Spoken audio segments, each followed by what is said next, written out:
going to test this real quick.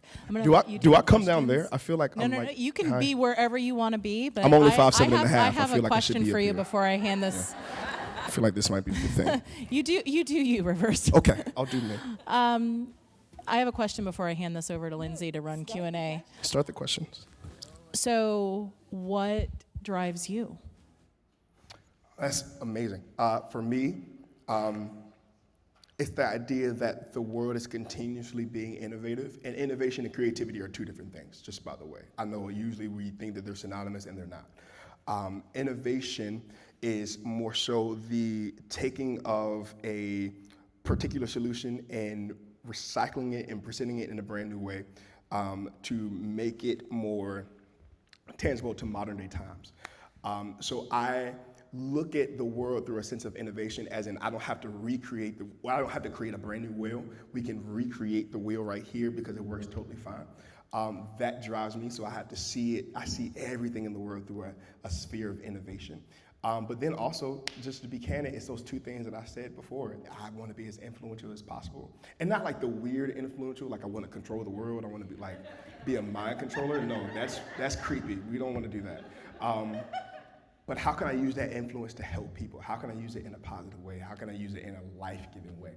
So that's what drives me. I hope that makes sense. Gail, what's up, man? Are you gonna heckle me? Good morning, not at all. I heard you're the heckler. Nah, Okay, we'll talk about that That's later. their insecurity, not at all. Nah, I'm only here to support. Thank you, man. I'm curious about your creative process. Would you share with us just? I mean, you're obviously very mindful and aware of yourself. I'd be interested to hear you share with us your creative process. Sure. First of all, that's very kind of you to think that I'm very well aware of myself. That's a certain level of emotional intelligence that I consistently work on. So thank you for that. That's very kind. I think my creative process looks different depending on what it is that we're trying to solve. So I'll give an example. So my current job right now is I'm an associate pastor at a church in Maryland. And so right now I serve a number of people that are skeptical of the faith.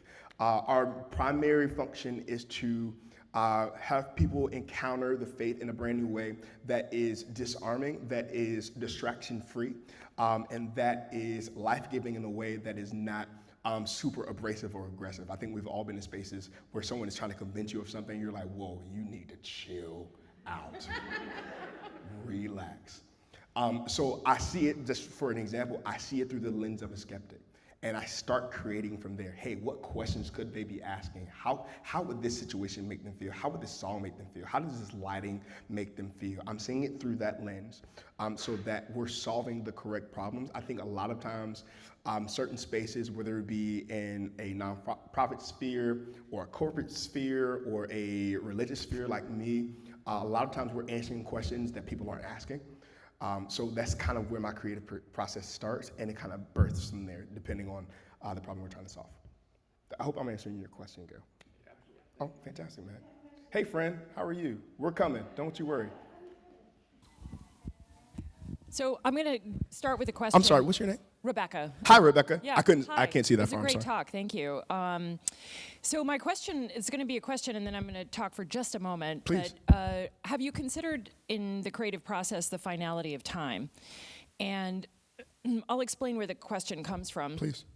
So I do know my purpose, actually. I'm very clear on it. And mine is what gets me out of bed is being of service to others to help them understand how to live well, because it really matters how you live your life, you know? And where I came to that is that I've had cancer twice, and I'm doing awesome. But I understand, thank you. I think hand in hand with living your purpose and your creative process and becoming aware and holding yourself accountable is also looking at the finality of your life, and not in a morbid way, but in a way of like, how much time do you have, and what are you doing with that time? So I wonder what your thoughts are in terms of your creative process and marrying the ideas of the finality of time as well. Fantastic question. And can we celebrate Rebecca one more time? A beautiful story. A former Creative Morning speaker as well, Michelle says, so kudos to you. You're amazing. Yes, I consistently consider the finality of time, which gives me a sense of urgency. And I think should give us all a sense of urgency because, to Rebecca's point, time is not infinite. It's very tangible. Now, we could choose to turn a blind eye to that and to think that our purpose is just unlimited and that we'll have forever to figure it out. And so I can figure it out tomorrow. No, you cannot figure it out tomorrow because tomorrow's not promised. You have to figure it out today and do everything that you can to be as aggressive as you can to pursue it. Now, when I say aggressive, please don't shudder and get closed off. What I mean by that is being very intentional about how you use your time, how you spend your time, how you're stewarding your conversations, how you're stewarding your relationships, because all of these things are lending itself to either drive you towards your purpose or deter you from your purpose. So every day you should be waking up with a sense of urgency, with a sense of intentionality, because hey, lives around you depend on you chasing after what only you can do. I hope I'm answering your question, Rebecca. Yes, be urgent about that, absolutely. Al, I see, oh, I'm sorry. Oh, hi. No, you're closest. You're closest. I'm here, I'm part of the family. Oh, you're part of the family. Hey, Al, I met Al earlier, he's awesome.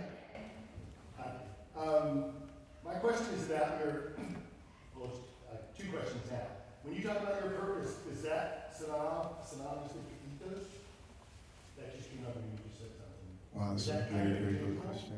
My first question was, can you give us an example of when the ethos that you developed in yourself, that you found, can you give us an example of when that came into conflict with your family, work, community, world?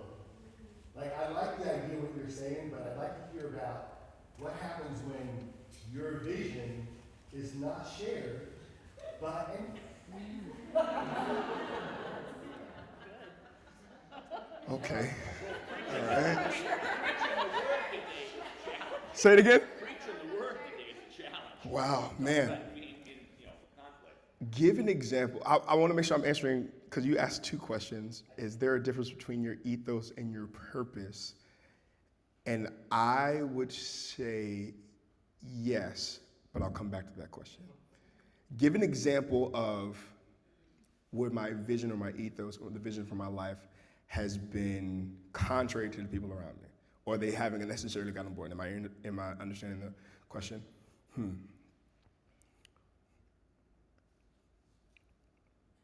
You may not like my answer.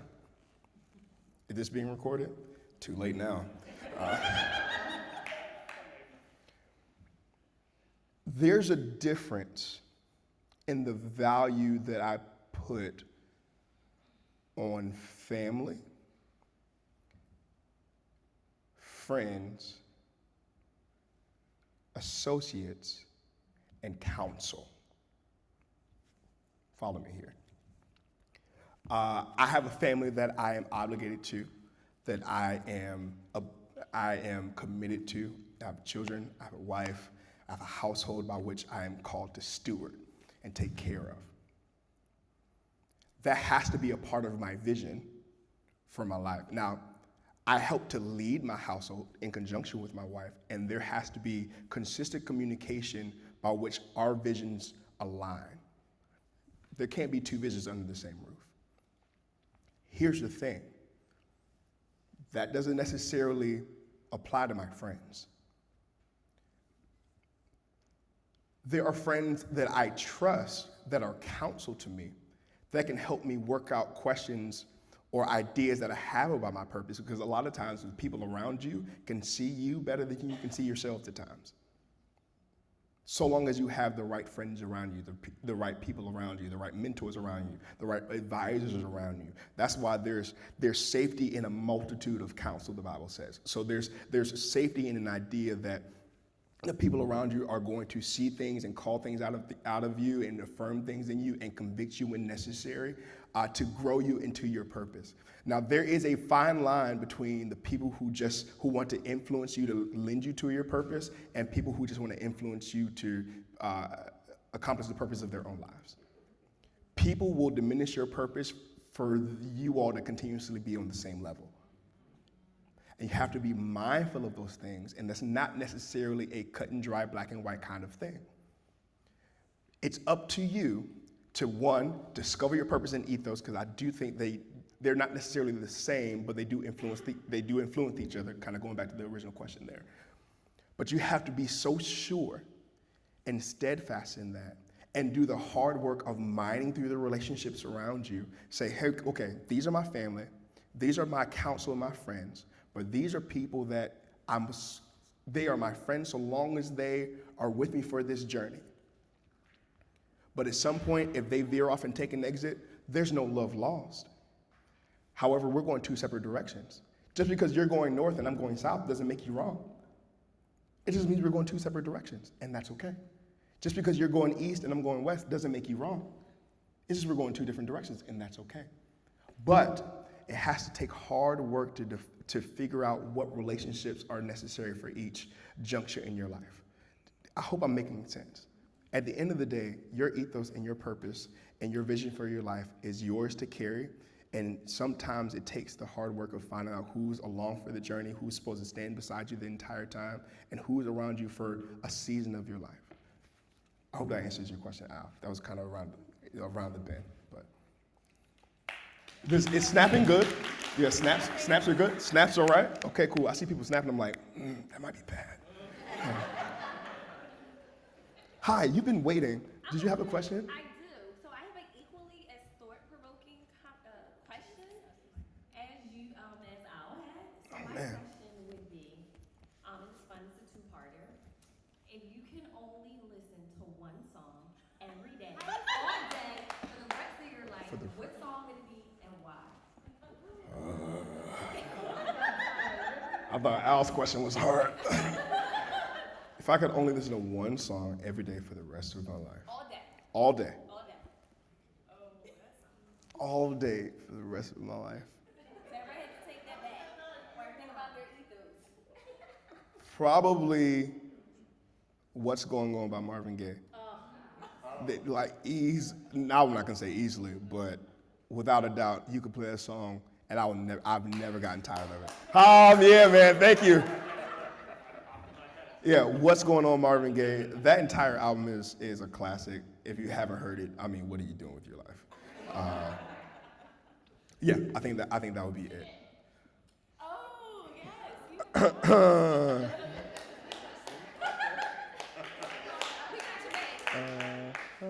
We got you. Mother, there's too many of you crying. Brother, there's far too many of you dying. You know we've got to find a way to bring some love in here today. That's it. All right.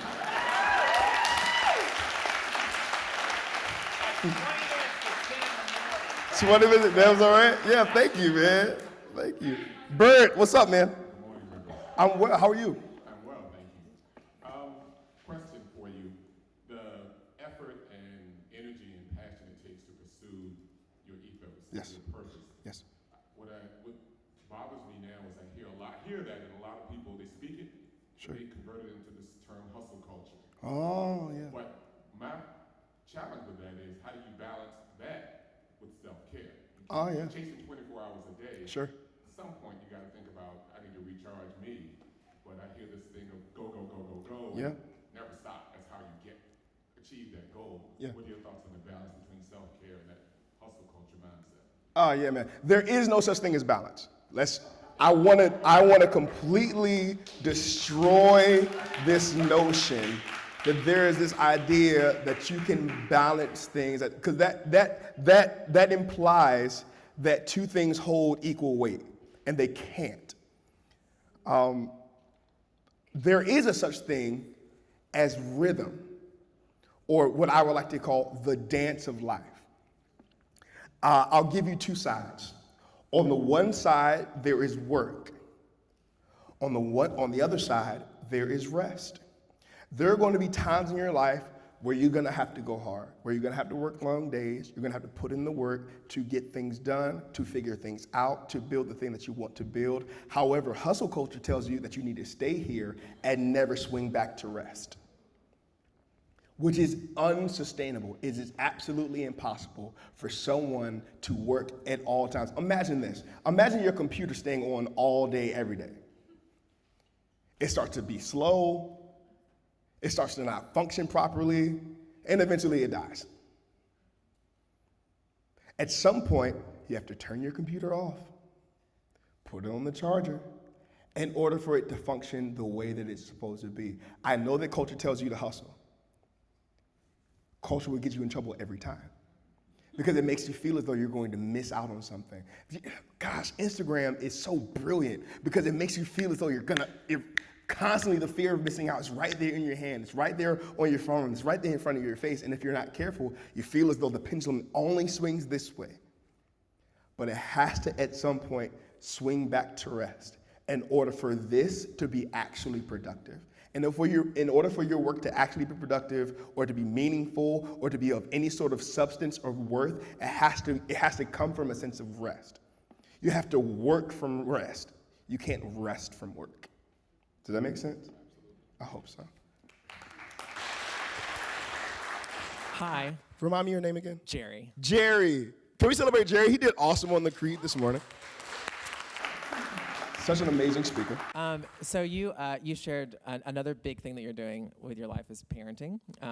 You have a daughter who's in 5th grade, you mentioned? Yes, and So then Zoe, who is 6, and then Rivers the 4th, who is 4. Oh, wow, okay. So, yeah. So you are, you're helping a few young people Sure. discover their own ethos Yeah. and what wakes them up in the morning. So my question is, as you're helping your little ones do this as a parent, what has surprised you? What has surprised me is they are so insanely different from each other. And also different from their mother and I. So the best thing that we can do right now, specifically for our 6 and 4-year-old, is just let them do everything. If you want to play sports, do it. Do you want to run around in the Spider-Man costume? Do it, which my son is doing right now. He's literally, as we speak, he's got a Spider-Man costume on. He's been wearing it for 4 days. But like, give them the space to figure it out. You want to know one of the most, how do I say this? The most almost condemning questions to ask a 1st grader? What do you want to be when you grow up? They don't know. They haven't lived enough life. They're just now learning how to spell their name. And I know the sentiment behind the question is very kind, it's very supportive, it's very, we want them to be thinking about the future, but at the same time, a 6-year-old is only thinking about what time do I get out of school and what's for dinner. And can I go outside and play? The biggest thing I've learned, man, is just give them the space and the bandwidth to figure some things out. And yeah, mom and dad are here to kind of steer you away, like, don't put your hand on the stove. Like, gosh, don't turn the lawnmower on. But everything else, letting their creativity spiral. My oldest is just now starting to figure out what she really likes, and she's 10. It's taken her 10 years to be like, you know what, Dad, I really like fashion. She's already starting to think about her future without us having to really influence her in that sort of way. Oh, Dad, I'm thinking about going to college, but I want to go to fashion college. Is that a thing? It can be, sure, yep. She's already starting to make those decisions on her own without any sort of overarching influence on our end. All we can do is live and kind of do the best things we can to put values in them. But as far as their temperament, as far as their personality, as far as their wants and their desires, their ethos, what gets them up in the morning, it's going to take them some time to really develop it. All I can do is kind of sit back here and answer any questions that you may have. Does that make sense? No doubt, Jerry. One last question here. Hi. Good morning. What's your name? My name is Nadia. And I know you, Nadia, because you know Sheldon. And we were on the phone as I was driving over here, and I've been fed a question from... From Sheldon? Yes. Are you serious? Yes. So here's This is ridiculous. Sheldon's my boss. I'm sorry, guys. That I didn't know. That he did not reveal. Yes, he is my boss. Do you find faith a necessary component to a healthy understanding of one's ethos? Can you have a clear ethos without belief in something bigger than oneself? Don't worry, it's not recorded. Say the question one more time. Do you find faith a necessary component to a healthy understanding of one's ethos? Can you have a clear ethos without belief in something bigger than oneself? Right. You're not recording this for Sheldon to hear, are you? You're not a mole, are you? No, I'm kidding. Do I find faith a healthy component? Yes. It is a part of my everyday ethos. I would be fraudulent to say that it hasn't played a healthy part for me. Do I think it is absolutely necessary to develop a healthy ethos? No. Here's why. To think that someone cannot develop an ethos without some sort of belief in a deity or without some sort of belief in the universe or something bigger than themselves, I think it's almost, what's the word? It's almost discounting them. Now, I am an advocate, hear me, I am very much so an advocate for someone to believe or have some sort of faith-filled belief system. If you choose to believe in my faith system, I am a Christian. I believe in Jesus Christ. I believe that he died on the cross and a number of other things. I believe in the Bible. I believe in the gathering of other faith-filled believers.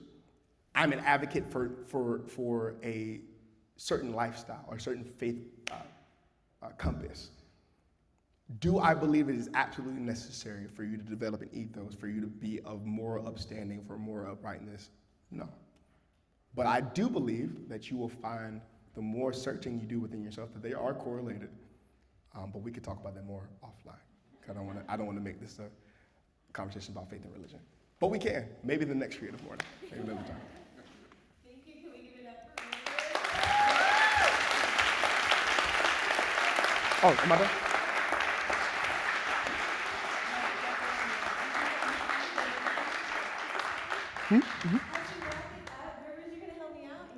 Oh, yeah. We have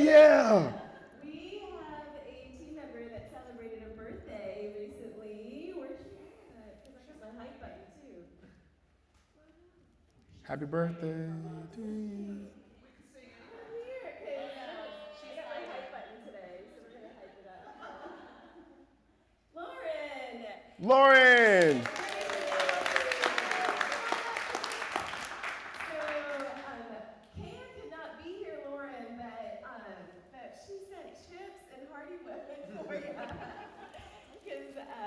Don't know, one of our past speakers makes these amazing Bombay chips, and they're amazing. This is like a free ad right here for Kia.